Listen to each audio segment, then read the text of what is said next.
talk about City a little bit because, again, I thought they were very, very good. They the were. misses aside.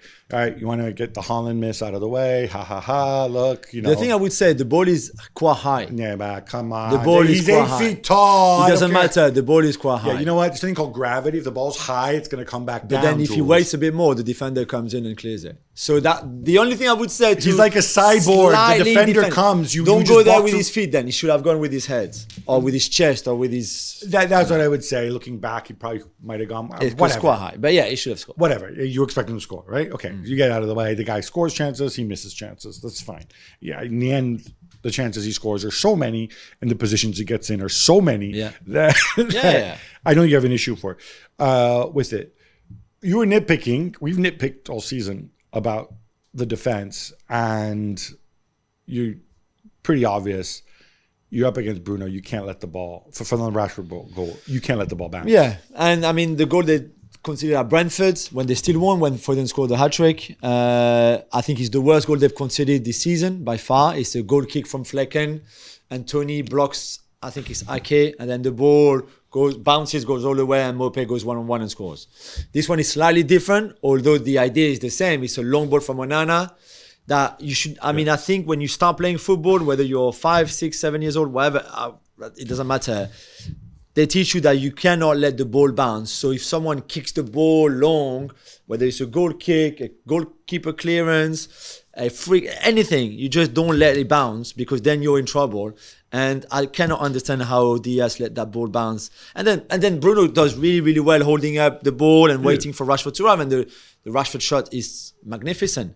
But the ball should never be allowed to bounce on that. And it's... I mean, again, Diaz at his level, City as a team should never allow that. And even then, especially because it's Bruno, who's super skillful, but he's a little fella. Yeah, right? yeah.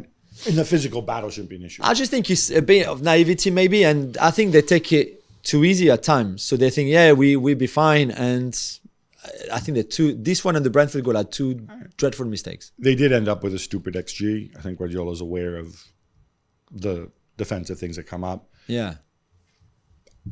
Given Liverpool have been running on fumes with all the injuries and the chaos, and then we'll get to their game later, do you have City as favourites despite the fact that they're a point back? Yeah. Well, yeah. It's next weekend, favourite on field. For the rest of the season, even if their goal difference is not as good, obviously, as we mentioned, then the other two. For now, there's still a long way to go, but for now.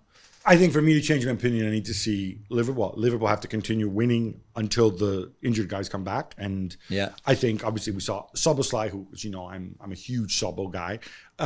He came off the bench in that game. Curtis Jones is on his way back, who I think they really missed him. Obviously, Mohamed Salah will be back before or after the international break. Some dispute with Egypt, but whatever. That'll get resolved. If they can not drop points until the injured guy, just hang in there until the cavalry comes. Yeah. Then we may have a battle on our hands. Otherwise, it's just looking. But then we kept thinking that Liverpool would drop points, and they still haven't. And they haven't. It's the little Klopp stardust. But when you see Foden in that kind of form, in the best season of his career, I think Rodri is still unbeaten in 59 games in all competition, which is an incredible record in Premier League era. It's just you wonder how and who will stop City really this season. Maybe Klopp.